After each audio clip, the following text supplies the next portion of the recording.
So this is part A of the KhoodeelaarTV television channel, broadcasting under the banner of the BabyAngelGeronimo editions.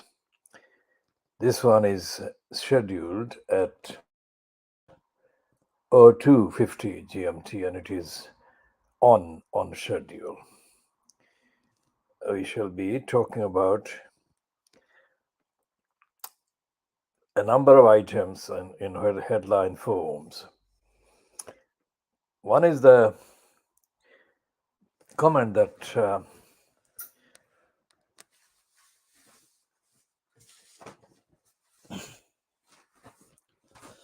Caitlin Moran,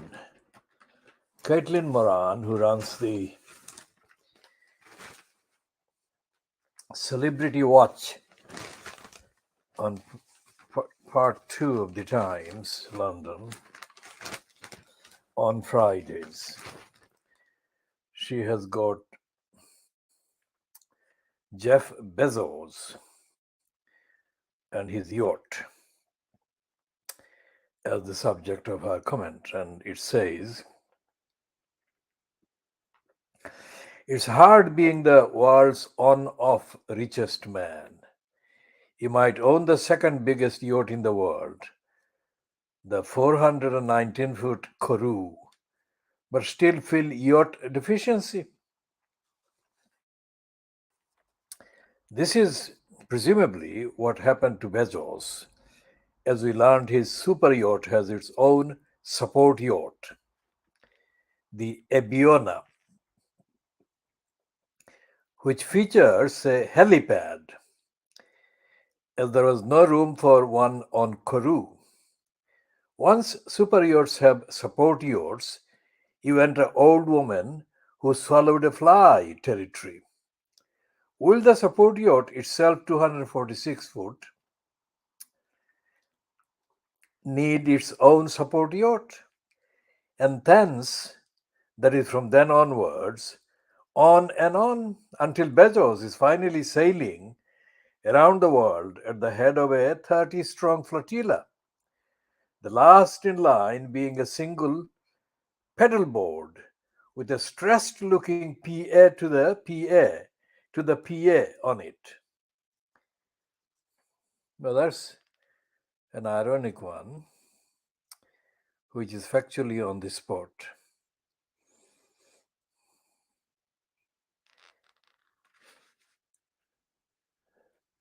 And then she has got another piece again, which is almost an exclusive.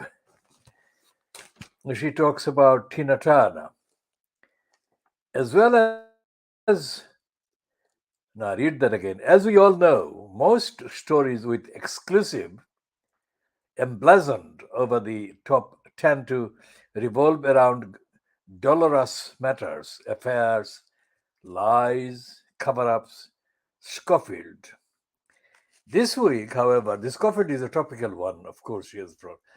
This week, however, in the wake of the death of Tina Turner, Mail Online broke with this unhappy tradition with one of their exclusives. The headline beneath reading, Tina Turner spent her final months taking yoga classes at the park, shopping for Italian designer clothes and gourmet foods, and driving her Porsche Cayenne around her lakeside village, where she was known as modest and friendly. The thought of all this was so cheering.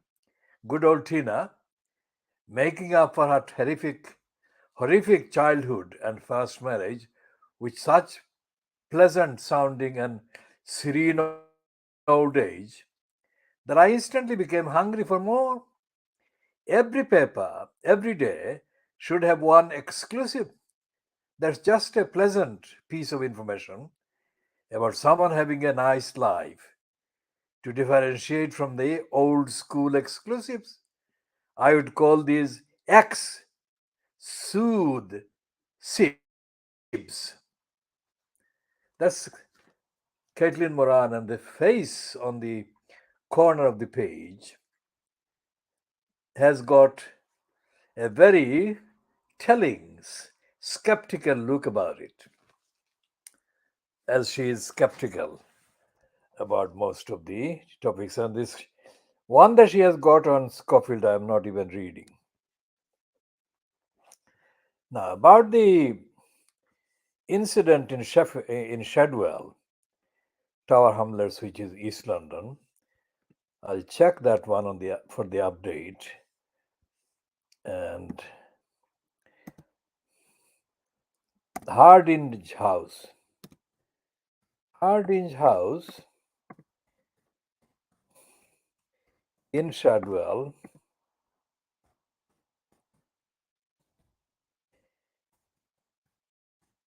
in East London, in Tower Hamlets, of course.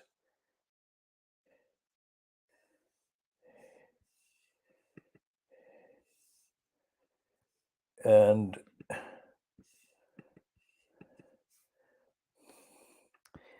the latest is, of course, timed at 15 hours ago. And the headline is that is London Metropolitan Police defend Shadwell eviction attended by riot officers. Now, can you imagine this word attended?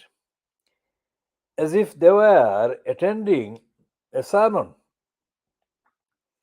a lecture on morality and ethics, and were very respectful to the preacher or the lecturer or the speaker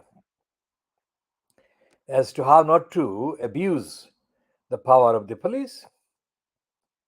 Attended is the worst choice for words, but it shows the servility and stupidity and cowardice and immorality on the part of the so-called independent local papers. Why is this word attended being used instead of eviction exerted by riot police? A senior Met Police officer has defended the force's actions in sending several officers in riot gear to remove a group of people. Riot gear.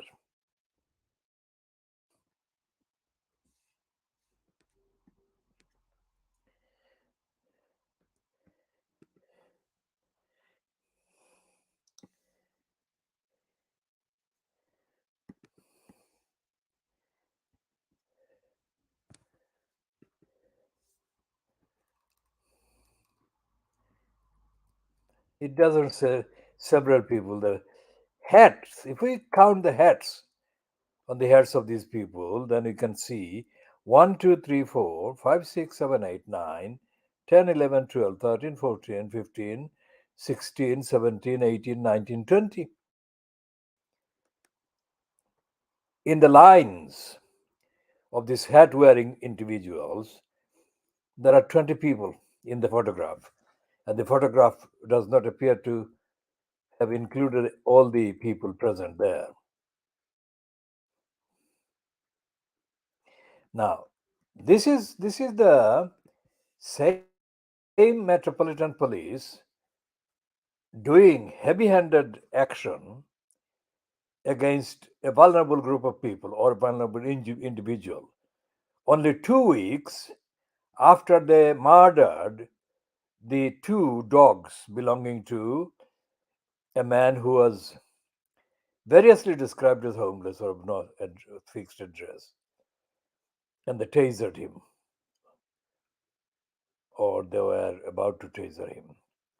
That happened not in Shadwell but next door, which is in Limehouse, again in Tower Hamlets, and again in the vicinity, physical, geographical vicinity of the what is now the Docklands, used to be called the Isle of Dogs. So this is the second incident of riot police, heavy-handed police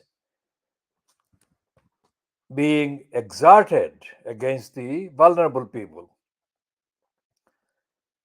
in Tower Hamlets. the same borough, the same one borough. And it is in the context of the what is the context? The context is that there is widespread, factual, evidence based criticism of the police,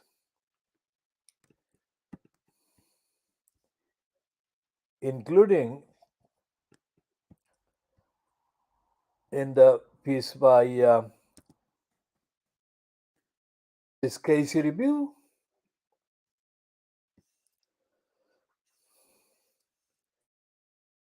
The Casey review is so called after the person who has fronted the review, Louise Casey.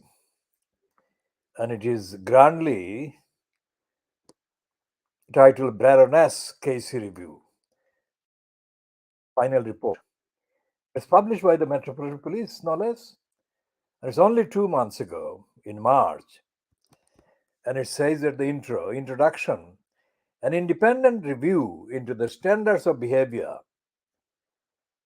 Remember what this phrase is, standards of behavior, which is exactly what has happened in the murder of the two dogs, Marshall and his brother. The standards of behavior and the internal culture of the Metropolitan Police Service. It's not the police service, it's the police force. And in the forewords, she said only 2 years ago, in March 2021, Sarah Everard was abducted, raped, and murdered by a Serving Metropolitan policeman. I'm calling man instead of officer, because officer is a misleading word that elevates to a level that is not deserved. And the officer, as they used in describing a police man or woman, should be permanently scrapped and replaced by a police woman or policeman. So, continuing in the next sentence, with greater courage than I can ever imagine, Sarah's mother, Suzanne Everard, told the court in her victim impact statement that there is no comfort to be had. There is no consoling thought in the way Sarah died. In her last hours, she was faced with the brutality and terror, along with someone intent on doing her harm. The thought of it is unbearable. I'm haunted by the horror of it. I'm repulsed by the thought of what he did to Sarah. I'm outraged that he masqueraded as a policeman in order to get what he wanted now. Sarah's mother uses the correct word, policeman, not police officer. And she must have been aware of the crucial difference between officer and policeman. So I'll read the quotation that Louise Casey attributes to Sarah's mom. There is no comfort to be had. There is no consoling thought in the way Sarah died. In her last hours, she was faced with brutality and terror, along with someone intent on doing her harm. The thought of it is unbearable. I'm haunted by the horror of it. I'm repulsed by the thought of what he did to Sarah. I'm outraged that he masqueraded as a policeman in order to get what he wanted. Okay, so back to Louise Casey speaking. The lifespan of this review has been bookended by that tragedy. And another avoidable and abhorrent case when only 2 months ago, another Serving Metropolitan policeman who also exploited his position, was convicted as one of the country's most prolific sexual offenders. They are connected in another way to what Mrs. Everard could not have known as she made her statement was that another woman heard her words and was so struck by them that she was moved to call 101 and report that other Met officer as having tortured and raped her and left her for dead. It was only as a result of her call that other woman came forward and that same officer was eventually prosecuted. None of this should have happened.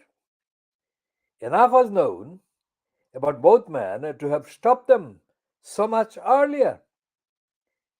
And there is no comfort I can offer Sarah's family and the victims of that rapist with my words. Nothing I can say, I'll read that again. Nothing I say can match the daily agony and pain these crimes continue to cause all of those affected.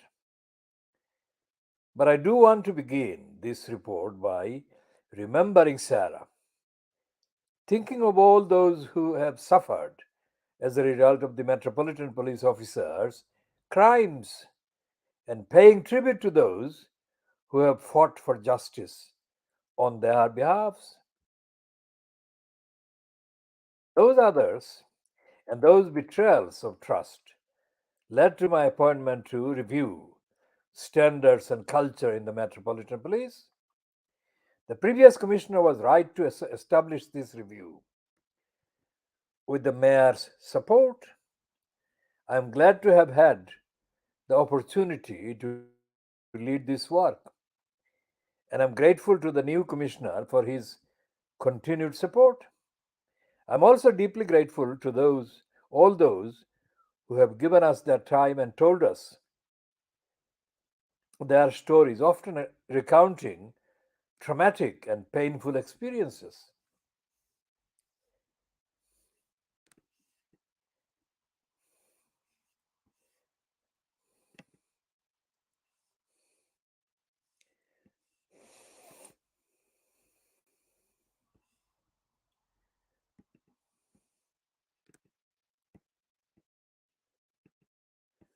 So we are into 18th minute of this broadcast.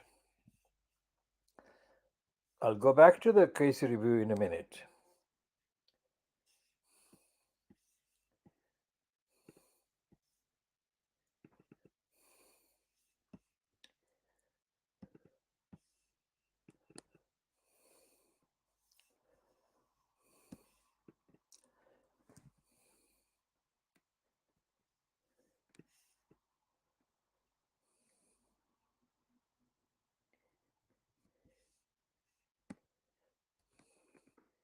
And Louise Casey says she is fundamentally pro police.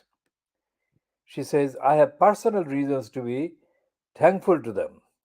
Policing attracts the best of humanity. I have met many shining examples during this review. Those who uphold the highest of standards and who put themselves at risk in order to protect the rest of us.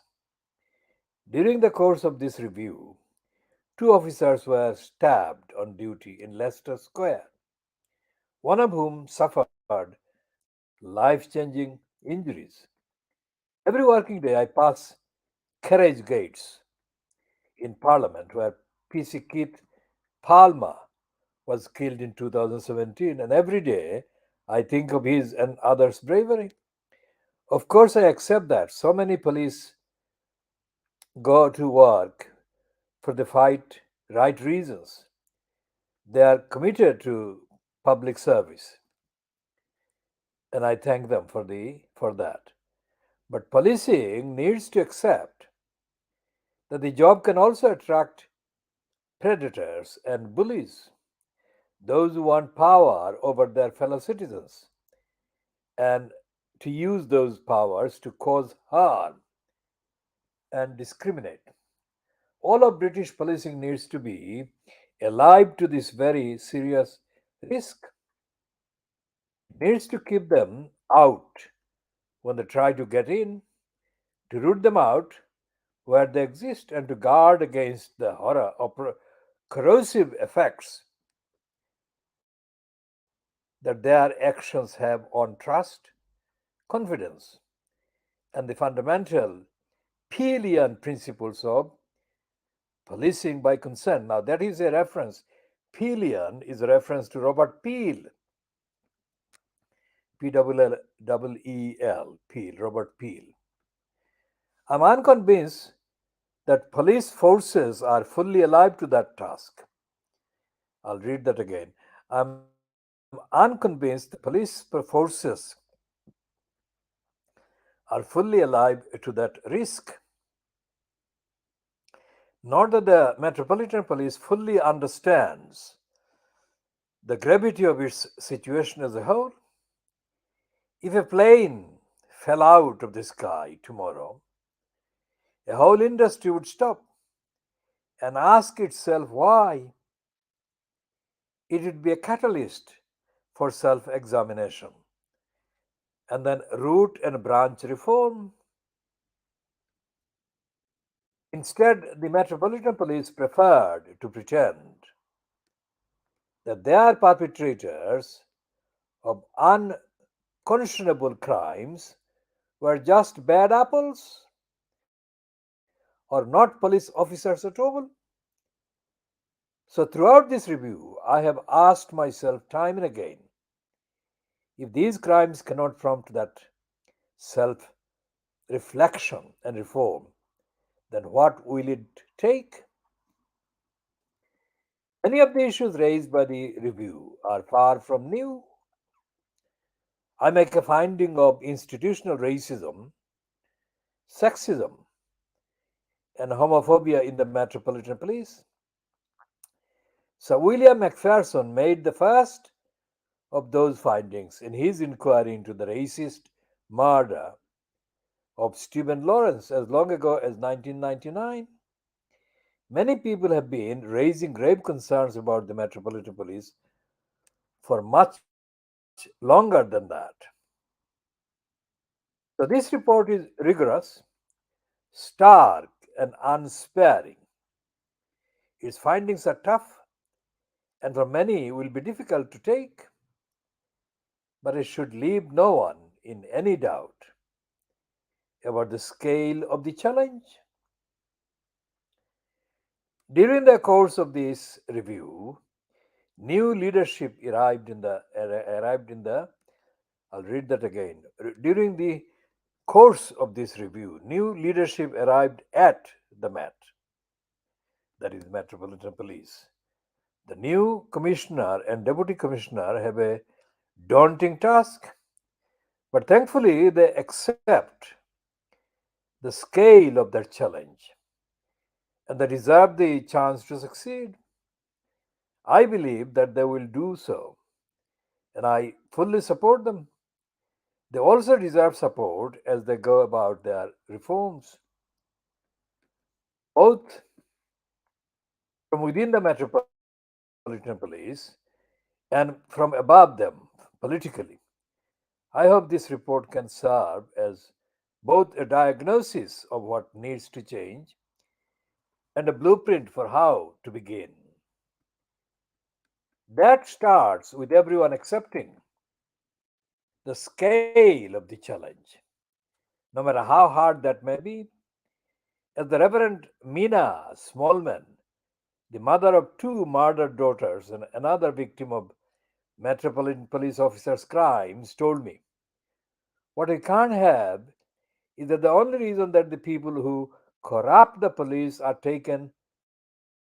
in taken in hand as by the tenacity of the woman and the families they abused. Reverend Smallman also told me that the strides and the windows that we have been able to open into this institution have not come about because of the police's desire to change. They have come about on the backs and the tenacity of people of color and women. And that's not the way we are going to affect real change. If you are constantly trying to cover up the cracks, then you are never going to address anything. She is right. She can continue to campaign. The Metropolitan Police can be subject to better forms of scrutiny.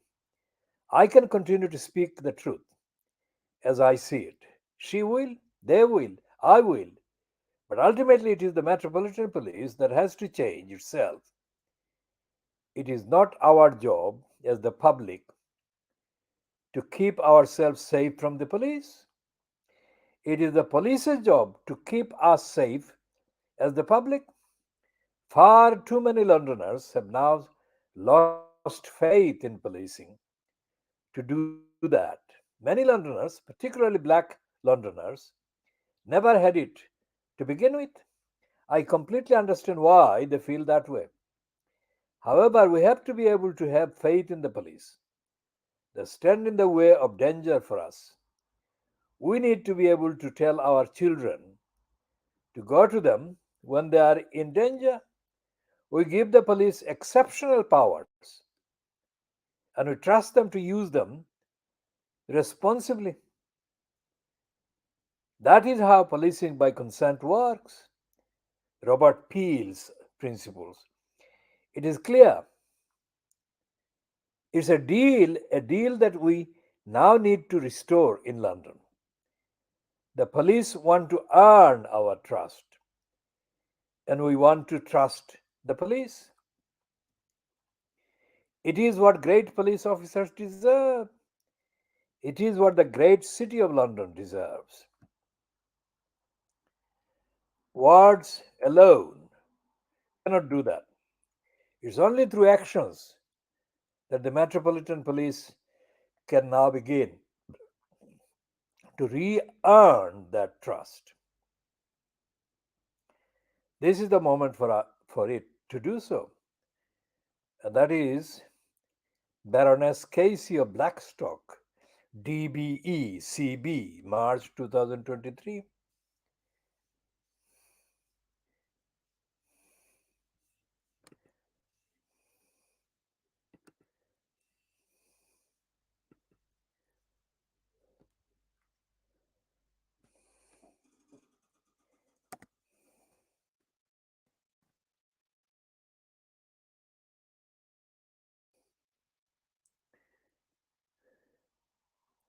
So, this word abuse occurs on how many pages of the Baroness Casey report?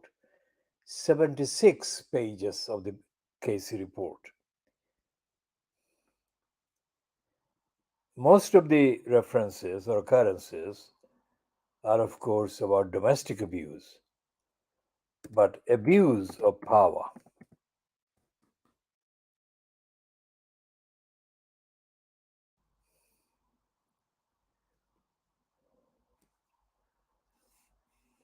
So,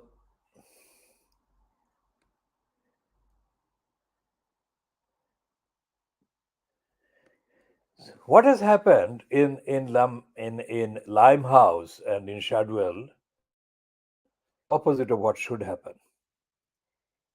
And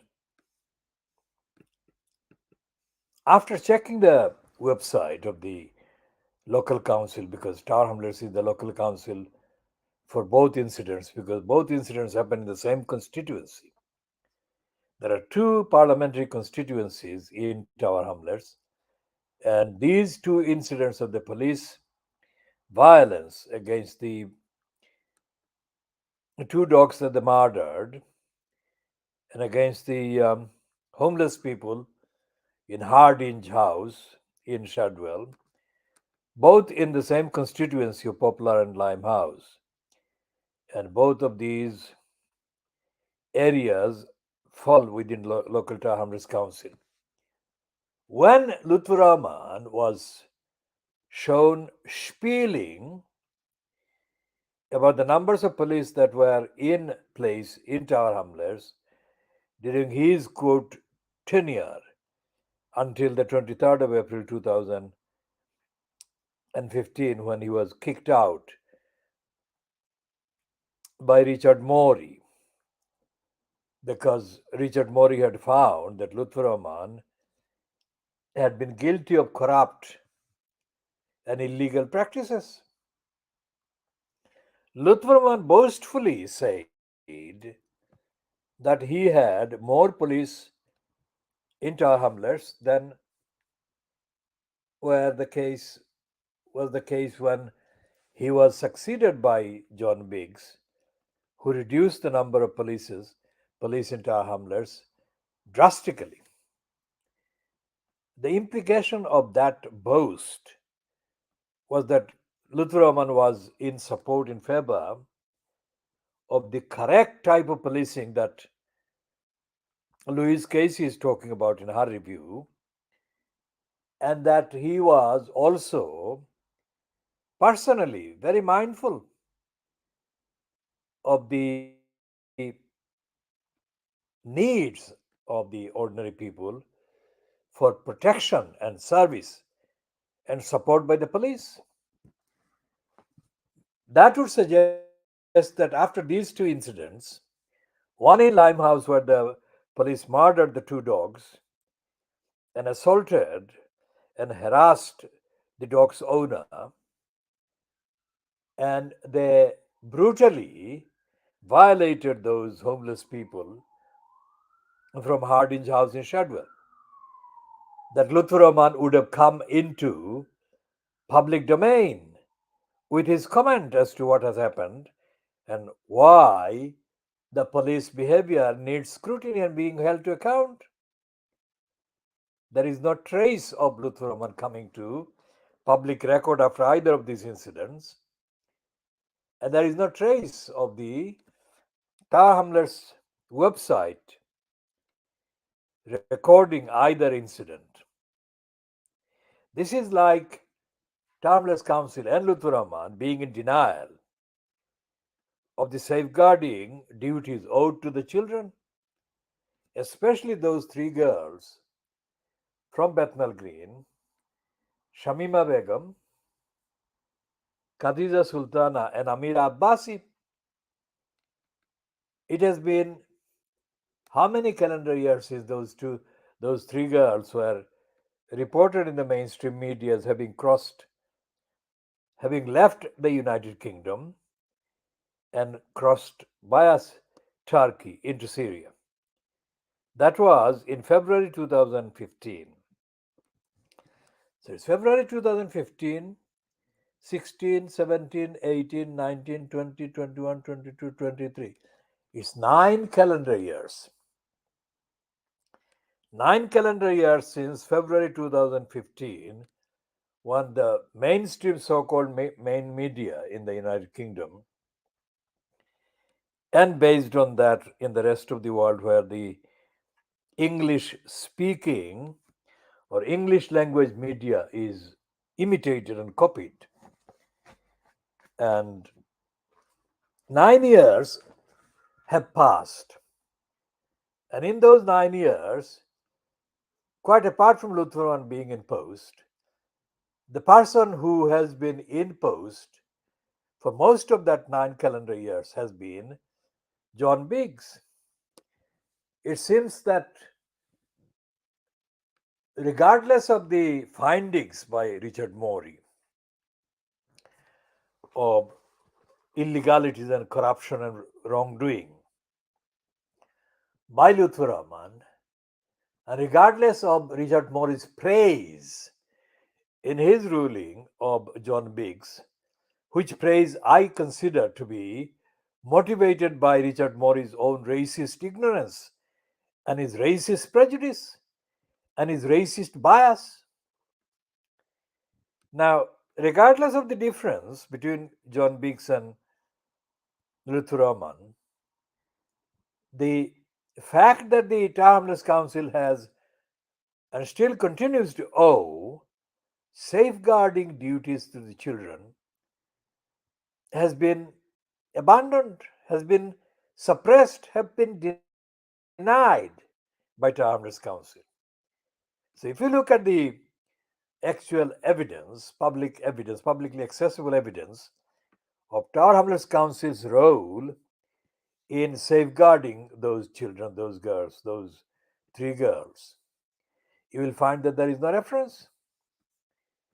There is no reference to those girls and their plight on the Tower Hamlets Council website. Let's check again.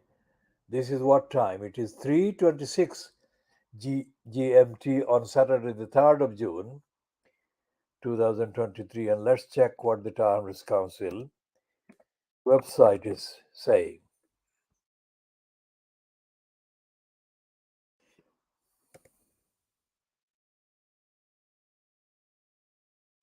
So the Tower Hamlets Council's website has got an option to search for documents.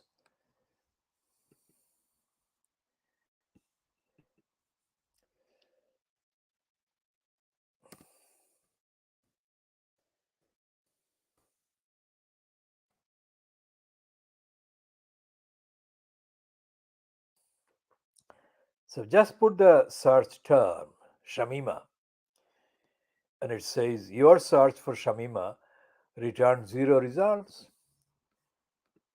So I say Hardinge. Let's say Hardinge House. Hardinge, the one word for the search term for efficient search. It says your search for Hardinge returned 0 results. Then I go to Limehouse, and one of the two baby dogs is called Marshall. And let's check with Marshall and see what reference they have.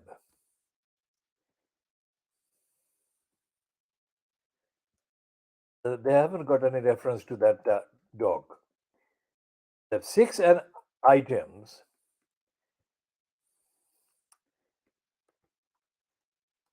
having Marshall as the word, but it's nothing to do with the police murdering Marshall the dog.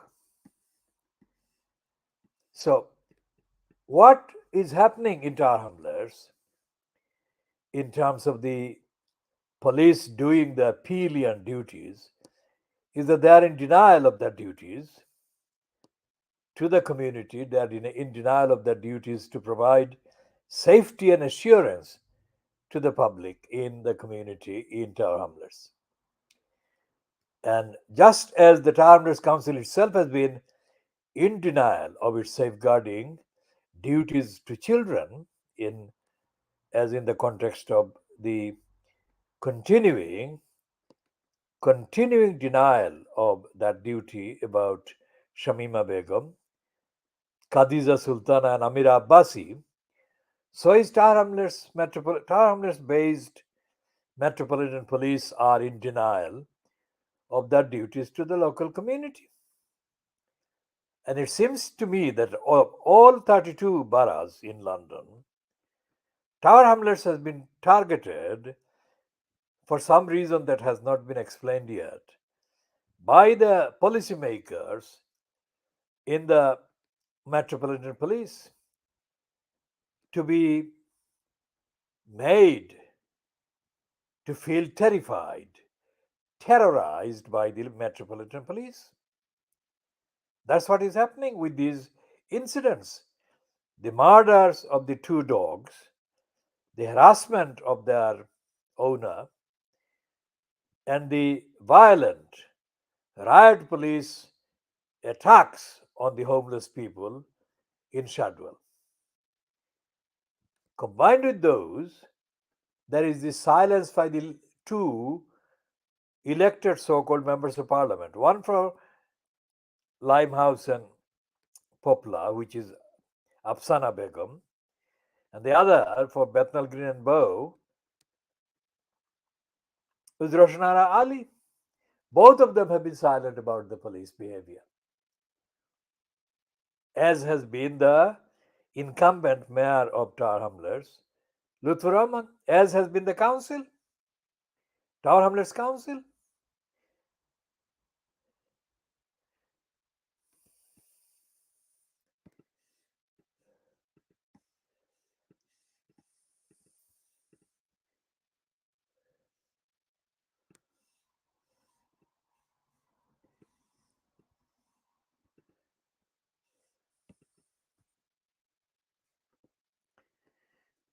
So we go to India in Orissa, which has been changed. The spelling has been changed in English.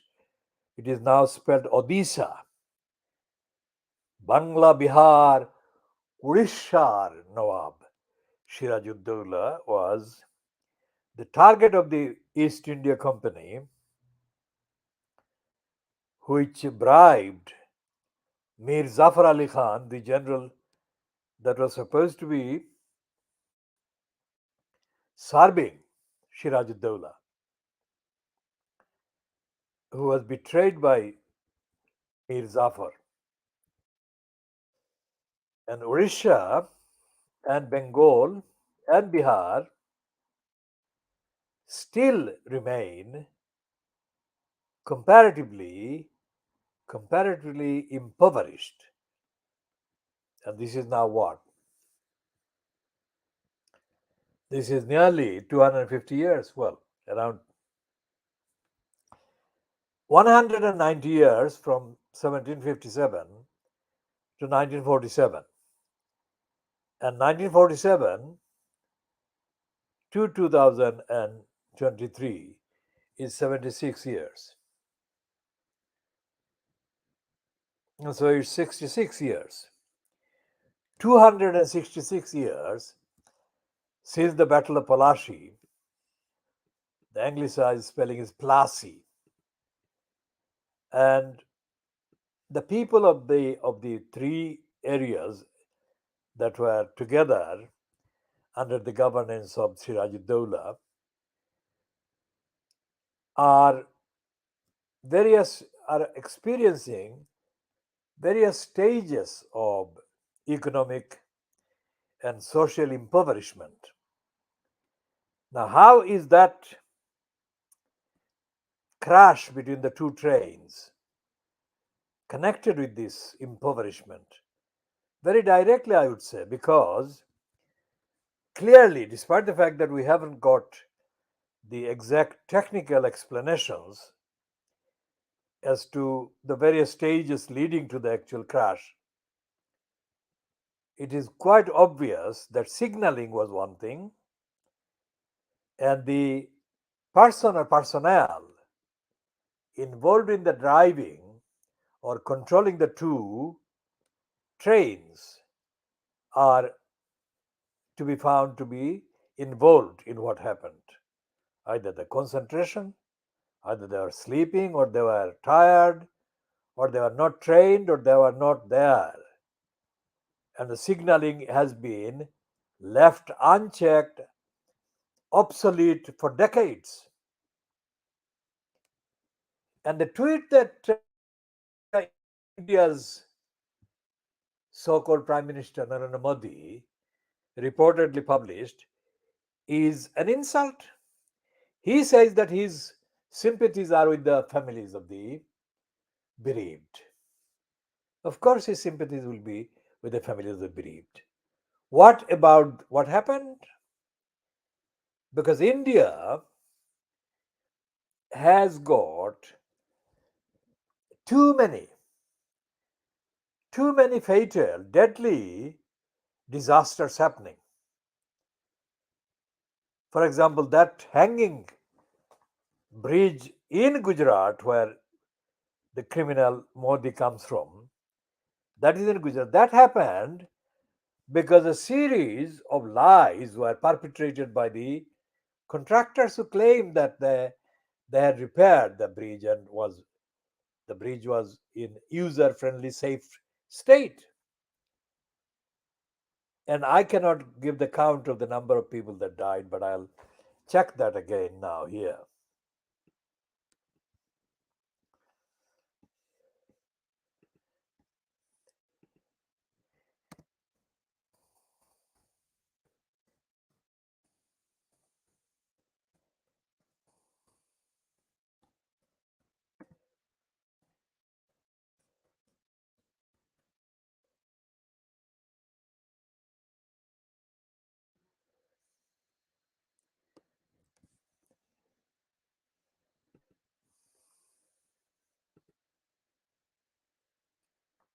Hotjar takes marketers from wondering WTF to knowing what to do next. Conversion rate confusion to a clear view of what's happening.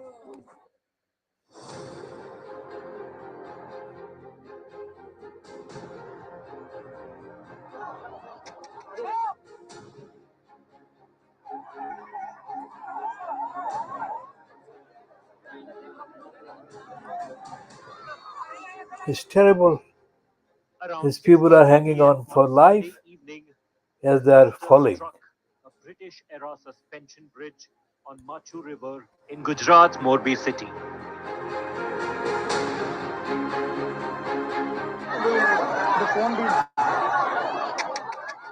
Hundreds of revelers, including dozens of children, out for a joyful evening on the legendary Jhuto Pul, or the hanging bridge, suddenly plunged into the Machu River. Horrified screams rented the air as iron cables of the bridge, crowded many times, its capacity snapped. After some in the crowd shaked the bridge vigorously, many others were left dangling from the broken portion. Some were seen pulling at the snapped wires to stay afloat. The locals were among the first to respond, rushing into the river to rescue the victims. ऐसे मैंने देखा जब पुल ऐसे जैसे अमुक लोग क्या होते हैं कि आजकल के फैशन वाले लोग हैं, इसमें जवान लोग भी है, बहुत मैंने हेल्प की है और पूरी रात सोया नहीं हूँ। અને मैंने मेरी लाइफ में 10 बच्चे लाया, इसमें एक लड़का जिंदा है। पूरा दिल देने वाला मैडम, मेरा मगज ही काम नहीं कर रहा था कि मैं आज क्या कर रहा हूँ, ये क्या दुख देख रहा हूँ मैडम। बस मेरे अल्लाह और भगवान से एक ही प्रार्थना है, किसी को ऐसी मौत ना दे madam. The Gujarat government immediately pressed NDRF and SDRF personnel into service, who ended up saving over 170 lives. 50-60 तो वो झूलता पुल पर ही लटक रहे थे, तो पहले तो उसको लगा दिया, तो वो ऊपर चढ़ के चले गए। बाद में इधर जो लाश पड़ी थी उसको निकाल के रस्सी से बांध के 15 लाश यहाँ से ऊपर चढ़ाई, जिसमें 3 बच्चे थे छोटे-छोटे। Gujarat CM Bhupendra Bhai Patel arrived at the spot at around 11:30 p.m. to oversee the rescue operations. While the rescue operations continued through the night, CM Patel held a review meet at 3:30 a.m. By early Monday morning, Army, Navy, Air Force personnel also joined the rescue operations alongside NDRF and Fire Brigade personnel. Look at this thickness of this cable, literally 5 to 6 inches of this cable, and this is how it broke upon. So one part of the cable still hanging upon, which is supporting the rest part of the structure, and this is how it damaged. This is so heavy, I can't even lift it. And this was supporting the suspension bridge. This is where it broke upon. And now you can imagine if this kind of structure literally breaks out, how fast it would have literally gone down. But by morning, the Morbi Bridge mishap had become one of India's biggest ever tragedies, with at least 45 children, including some toddlers, being among those dead. Family members of the deceased were inconsolable, as funeral pyres were lit in several villages. हमको 7 बजे पता चला, फिर हम 2-3 घंटे उसको ढूंढने में लग गए, फिर 10 बजे हमको बॉडी मिली उसकी, तब वो डेथ हो चुका था उसका। Prime Minister Narendra Modi too broke down while expressing his grief and assured full support from the centre. हादसे में जिन लोगों को अपना जीवन गंवाना पड़ा है, मैं उनके परिवारों के प्रति अपनी संवेदना व्यक्त करता हूं। दुख की इस घड़ी में सरकार हर तरह से पीड़ित परिवारों के साथ है। Gujarat is still in mourning, wondering whether the loss of lives could have been avoided.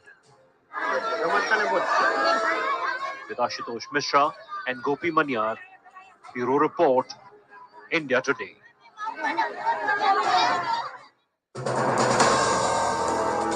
If you like the video, do like, comment, share, and subscribe. So this is the kind of thing that Modi says. He's sympathy with the families. But what happened to the signals that must have been involved in the crash between those two trains in Odisha? These are two incidents, but there are every single year there are dozens of disasters.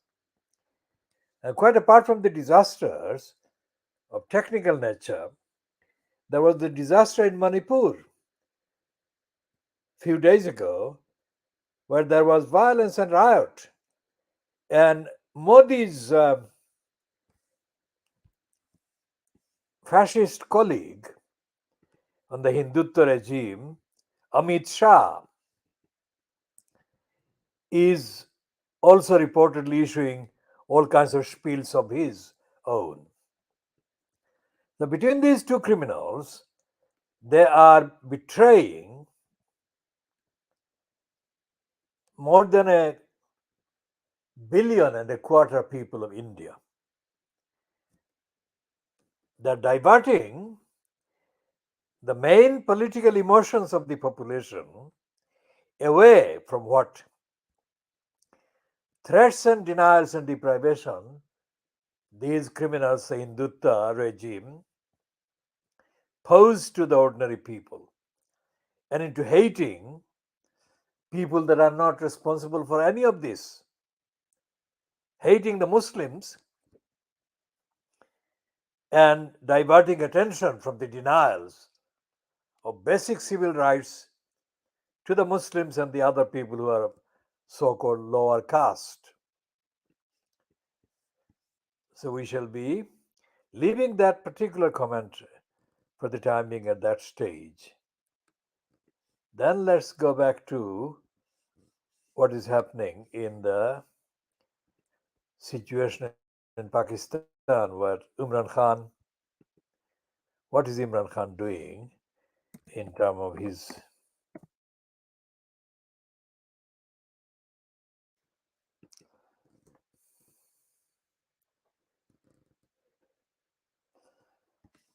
and the complete fascistic policy is being reported here about the Pakistan army, that in a secret meeting the Pakistan military has ordered Pakistani media to stop covering Imran Khan's political activities. And this is an item on the internet website called theintercept.com. And the reporters here on this piece are Ryan Grim, Murtaza Hussain, and Waqas Ahmad. The Pakistan military invited the owners of the country's major media organizations to Islamabad this week. Its deadline is 3:49 p.m. Pakistan time on the 2nd of June 2023. So reading that again. The Pakistani military invited the owners of the country's major media organizations to Islamabad this week for a secret meeting to discuss coverage of the ongoing political and constitutional crisis. Pakistani journalists familiar with the gathering told The Intercept the invitation was not one that could be refused, and the message was equally direct: cease all coverage of former Prime Minister Imran Khan amid his ongoing clash with the military. Following the meeting, which has not been previously reported, top editors at news organizations across Pakistan issued directives to their journalists to pause coverage of Khan, said the Pakistani journalist, who requested anonymity for fear of their safety. An inspection of Pakistani media sites reveals a stark change. Earlier this week and every day for years before, Khan was a leading subject of coverage. He has effectively vanished from the news. The ban was confirmed by more than half a dozen Pakistani journalists. And there is a quote here: they have lots of levers to hurt media companies, said one Pakistani journalist, who, like the others, asked for anonymity for fear of arrest, torture, and prosecution. Messing with the print distribution, messing with the cable distribution are just some. Blackmail is another tool.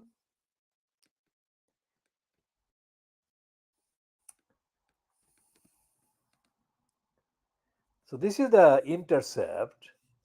So we shall move to the other browser and check if we can analyze the item, because one of the browsers doesn't allow accessible.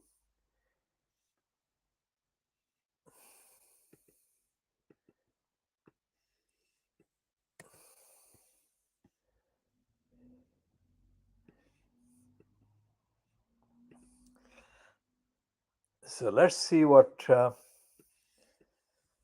they're saying about the secret meeting.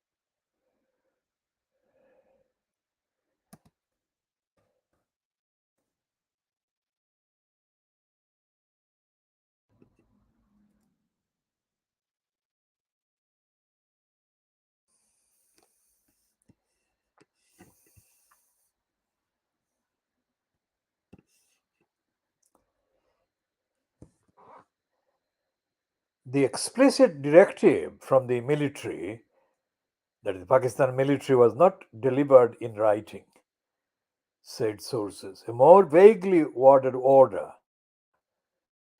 was issued by Pakistan's Electronic Media Regulatory Authority, which oversees television stations, barring coverage of hate mongers, rioters, their facilitators, and perpetrators. The directive does not name Khan, but its meaning is clear. On the 9th of May, following Khan's arrest, protests erupted around the country, with some leading to arson.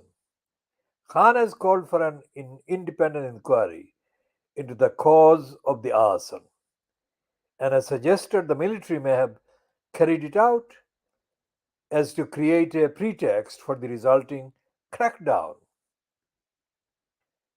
It would make sense, wouldn't it? Thousands of Khan's loyalists have been imprisoned in recent weeks. Thousands. And most of his party leadership has similarly been jailed, released only on the condition they publicly resign from the party. This is fascism. Several high profile former officials have recently been forced to give bizarre press conferences following their arrests in which they announce their resignation from the PTI and often politics in general. Can you believe that?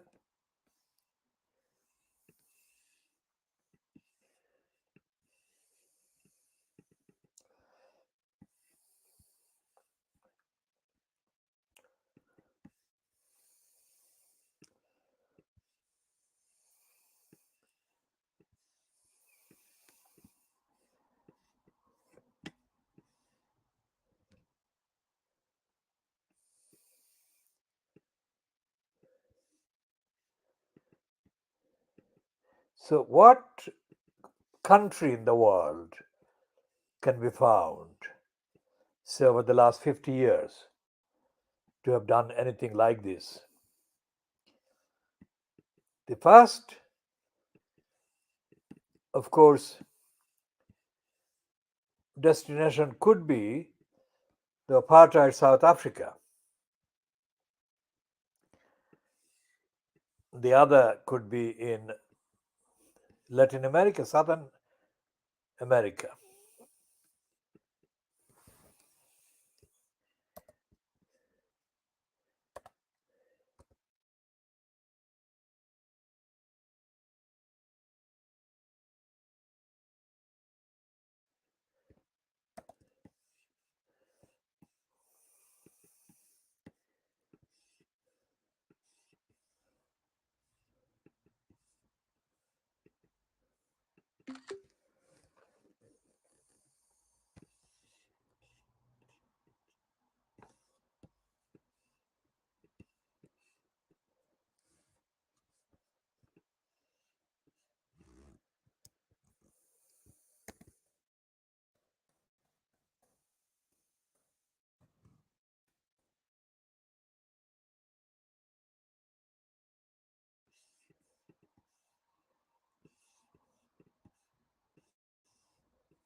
So intercepts seem to be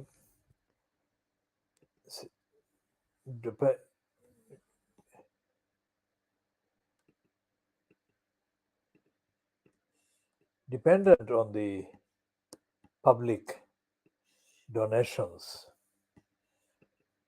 for it to continue. Looks like an American outfit or an outfit based in the USA.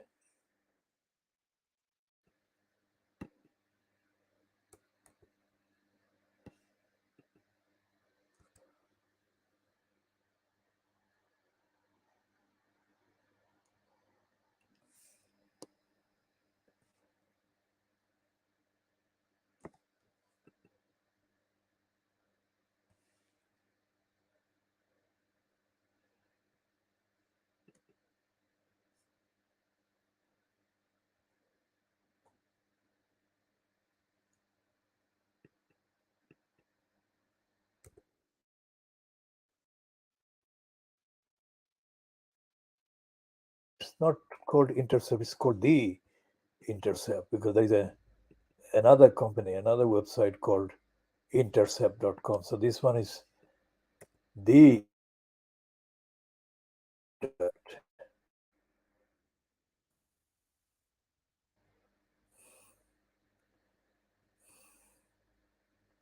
So it has got the main areas: politics, justice, national security, world, technology, environment, and about. Let's see what they're saying that about The Intercept. The Intercept is an award-winning news organization dedicated to holding the powerful accountable through fearless adversarial journalism.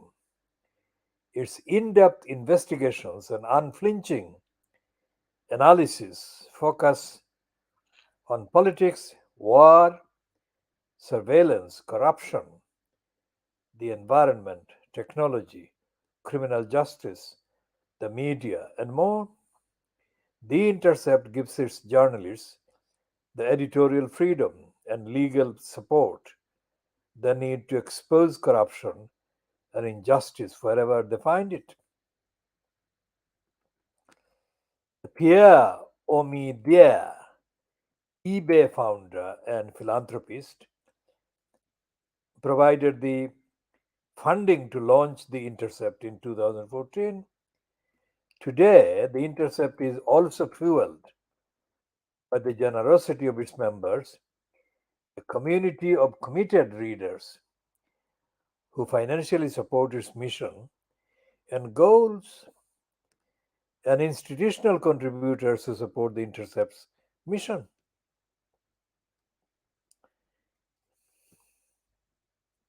And it has got a list of headlines: the press, work with us, submissions, philanthropy, permissions, and membership.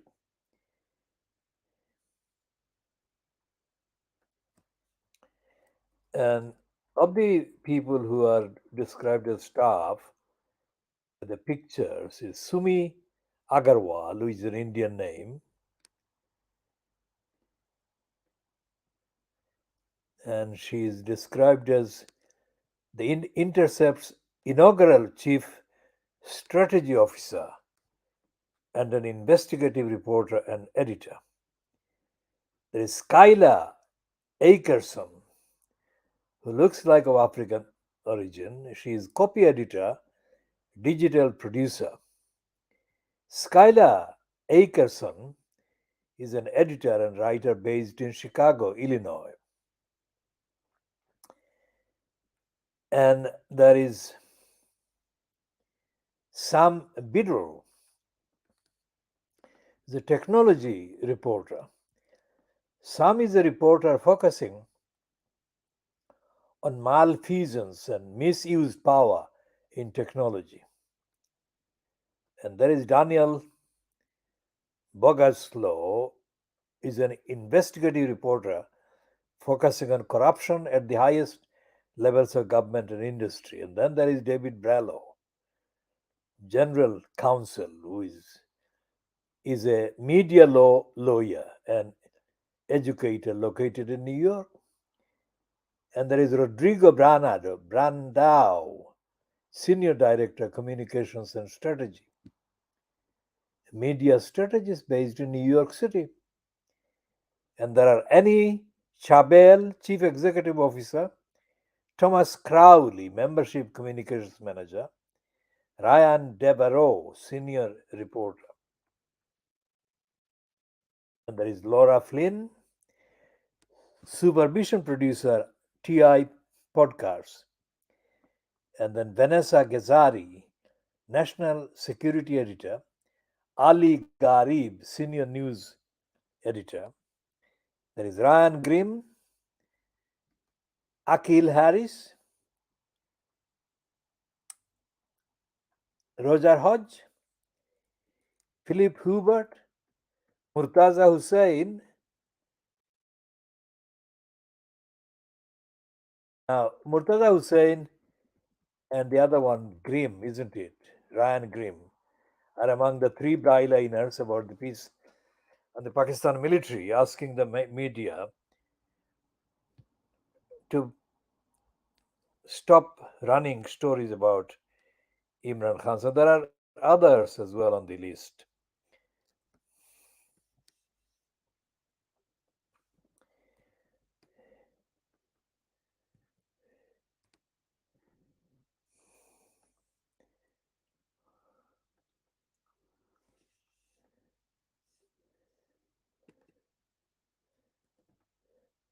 So they got the email addresses openly displayed. So that's the introduction. This is the first time I have come across this particular website.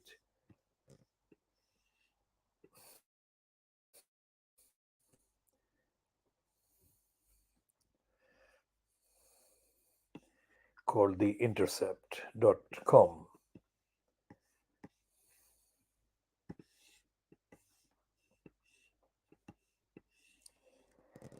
What is happening with the British?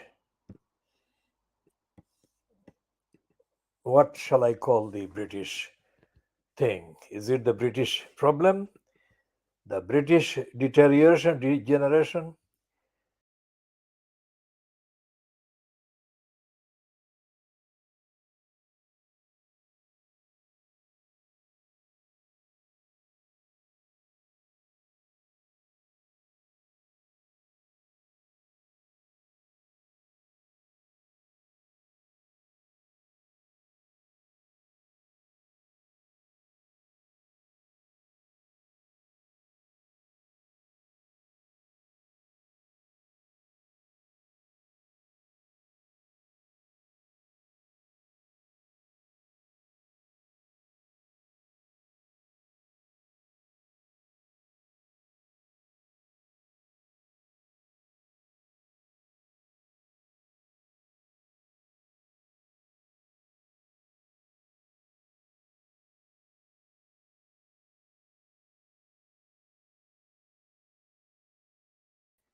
the judge Lady Hallett.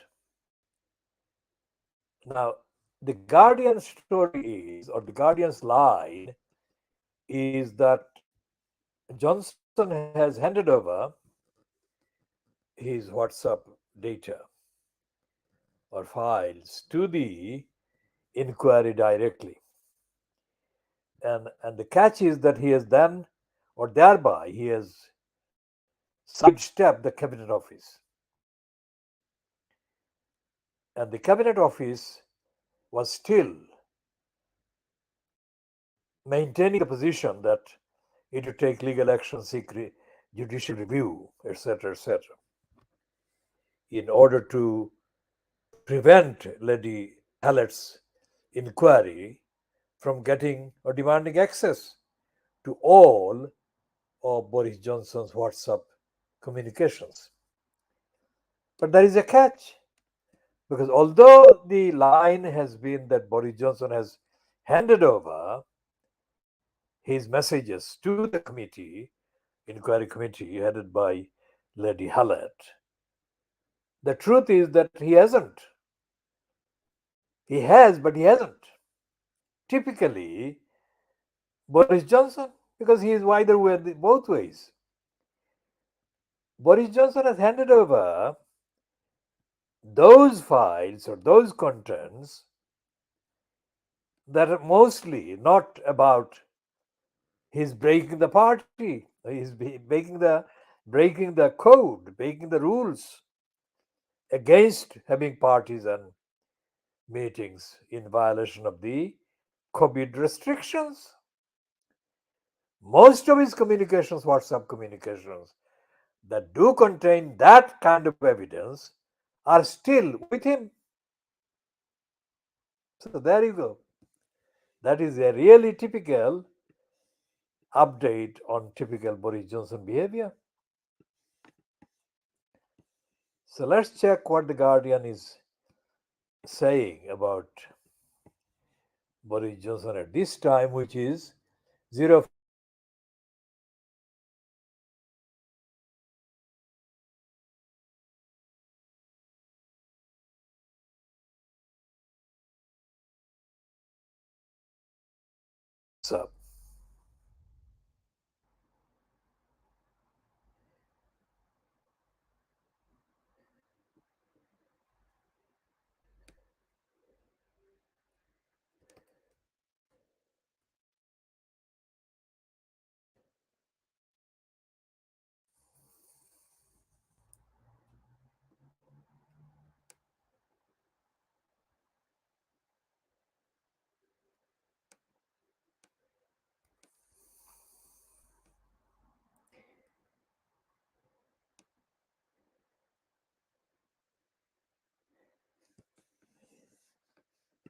Now, this is the latest, I think, opinion about Boris Johnson on The Guardian by Marina Hyde. For a prime minister who phoned it in, Boris Johnson is having a lot of trouble handing over one mobile. Conveniently, the device he used most during the pandemic cannot be switched on due to security reasons. What a titanic hysterical figure Boris Johnson won't turn out to be. The ex-Prime Minister at Hexham General Hospital, 8th of November 2021. Did you see that story about the Indian government official who drained an entire reservoir to retrieve a phone? Amazing that it turned out to be not even the most ludicrous government phone retrieval story this week.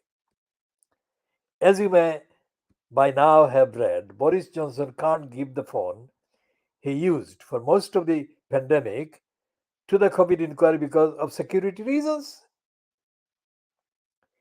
He says he still has the phone. Then again, he says a lot of things. I think the phone has faked its own death and is living in sin beneath the North Sea with Rebecca Vardy's agent's phone. Can we drain the North Sea Care Starmer could suggest it's one of the things we should do instead of drilling in it. Anyway, Johnson got a new phone in April 2021, a date which is obviously after all the national lockdowns and various COVID policy catastrophes. It's good that we now do vital government business on burner phones, just like drug dealers. The WhatsApp messages from Johnson's second phone are the only ones available to Heather Heller's inquiry. And only after the Cabinet Office has redacted them. Though the former PM now says he is going to send them to her directly. As for why Johnson got a new phone in April 2021, it was because it was discovered that the Prime Minister's personal mobile number had been freely available on the internet for 15 years. A normal thing to happen in our normal country. I imagine Johnson fought hard against the handsets decommissioning. It must have been the mistress equivalent of the ghost containment unit in Ghostbusters, the ghosted women's containment unit. Back then, however, Chancellor Rishi Sunak and Cabinet Secretary Simon Case were among the many government voices dismissing the idea that the PM's cock up was remotely serious.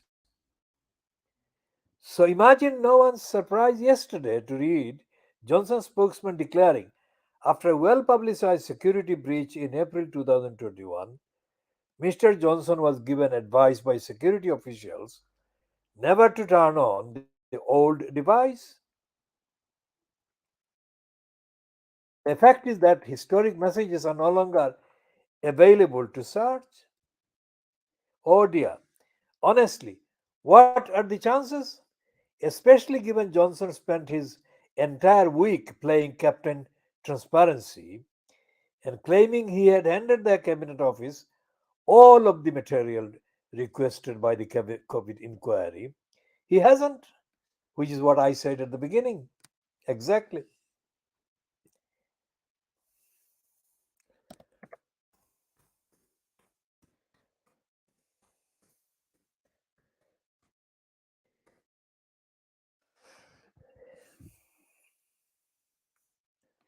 But please, we very much enjoy the tacit suggestion from his crew that this is an exceptionally high stakes phone.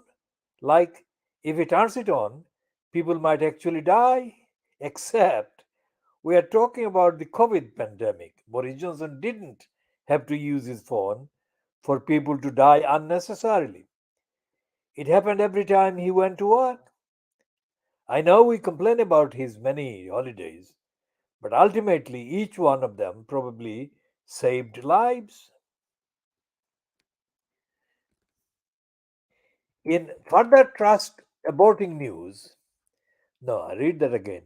In further trust aborting news, the government has decided to sue the COVID inquiry it ordered and to do so using the Human Rights Act, of which so many of its leading lights have been such virulent critics. Thus, the joint fellow laughable hypocrites, the Daily Mail, which despises the Human Rights Act and was last seen using it to block other media outlets naming its journalists in a phone hacking case. And Owen Patterson, the implacable enemy of the European Court of Human Rights, who was last seen taking the UK government to it for the investigation which led to his sacking. Well done to all. The Cabinet Office's public argument is that many of the WhatsApp messages are private and not relevant to the inquiry. Privately, it must be thrilled that the official record shrinks all the time thanks to WhatsApp, unless you count Mark Zuckerberg as the new keeper of it. Then again, perhaps it is not the job of the people who made the big COVID decisions to decide what gets shared what is or isn't evidence. And of course, if government ministers didn't do half their business by WhatsApp, then we wouldn't even be in this situation. But they did, and we are. Live by the group that die by the group chat. Now, live by the group chat, die by the group chat. Meanwhile, the decision to sue the inquiry has led to the publication of letters from Lady Hallett to Johnson, which, among many other things, strikes a different tone to the pandemic diaries of former chat king Matt Hancock. To read Matt's book was to immerse oneself in the tale of COVID's greatest hero, and yet that might be the line of inquiry Lady Hallett and company will be going with. I'll read that again. And yet that might not be the line of inquiry Lady Hallett and company will be going with. One of her preliminary questions to Johnson is: did you receive advice from the then Cabinet Secretary that Matt Hancock MP should be removed from his position? Others of Lady Hallett's early questions to Johnson also tend toward the excruciating. For instance, one relating to Evgeny Lebedev. Why did you attend a personal social meeting on the evening of 19th of March after you had called on the UK on 16th of March to stop all non essential contact with others? And this self explanatory IROLA, please confirm whether in March 2020 or around that period you suggested to senior civil servants and advisors that you will be injected with COVID 19 on television to demonstrate to the public that it did not pose a threat. In the end, Johnson's actions this week seem intended to imply the message, and notebooks are very, very bad for Rishi Sunak and perhaps for Simon Case and others. Hence, the affectation of cooperation by the former PM, try hard agent of chaos. Yet you will already be aware that this man, whose sole political philosophy was his personal advancements, finally has one new cause: doing over Sunak. Doing over Sunak means doing him damage. What a titanic historical figure Boris Johnson won't turn out to be. Memorable only for the policy disasters and moral swamps into which his narcissism carelessly led us. At least we won't. I'll read that again. At least we have got an inquiry touching on one or two of those. After that, let's remove him from the chat. Marina Hyde is a Guardian columnist. This June, Marina Hyde will join the fellow columnists at Guardian live events in Leeds and Brighton. Readers can join these events in person, and the London event will be live streamed. What just happened?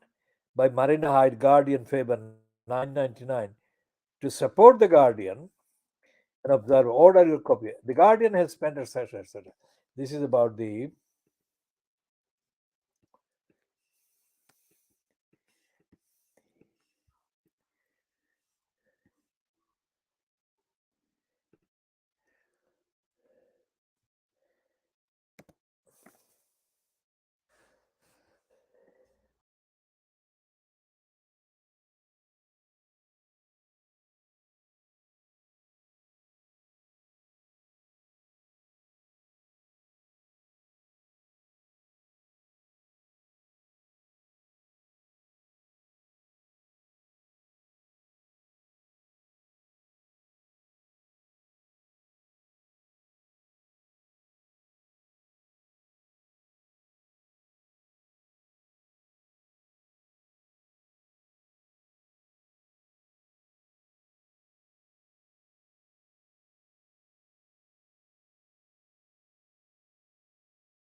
Okay.